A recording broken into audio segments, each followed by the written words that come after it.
Like, that's the thing. When the show first started, he was very much just like, this sassy, bitchy employee, and it could have very gone just very one note for his character. But the fact that he is, they decided to introduce the undocumented storyline, really just rounded out who Mateo was, and you sort of like understand like where he comes from now and why he is so competitive and why he is the way he is, and because the stakes are really are really high for him, like higher than probably most of more than the other characters in the show.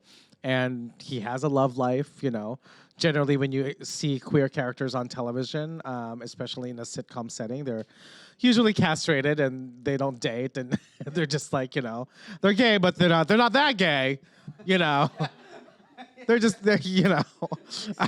don't got a life. Yeah. But with him, he really is like, he has a dating life. He has he's a rich, full life that, and then, yeah, it's rare to see. So. Have you been at all surprised at the response, at how people? I heard at one point, I forget where I was reading, that somebody stopped you on. People are stopping you on the street occasionally and talking to you about how much this character means to them and stuff like that. Did you expect any of that? I didn't.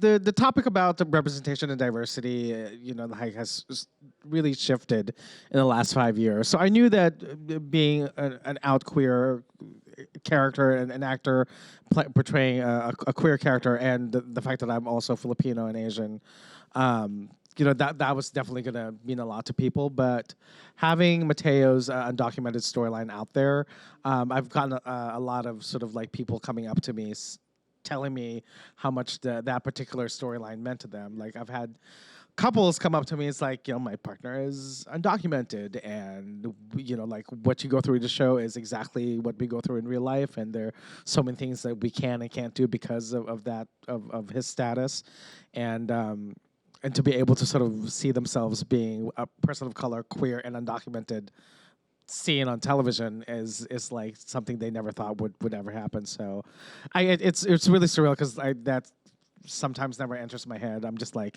trying to be a working actor in Hollywood, like I just want to get the job, but then you do this type of work and you sort of like oh, kind of like, oh, this work means a lot to other people. So yeah.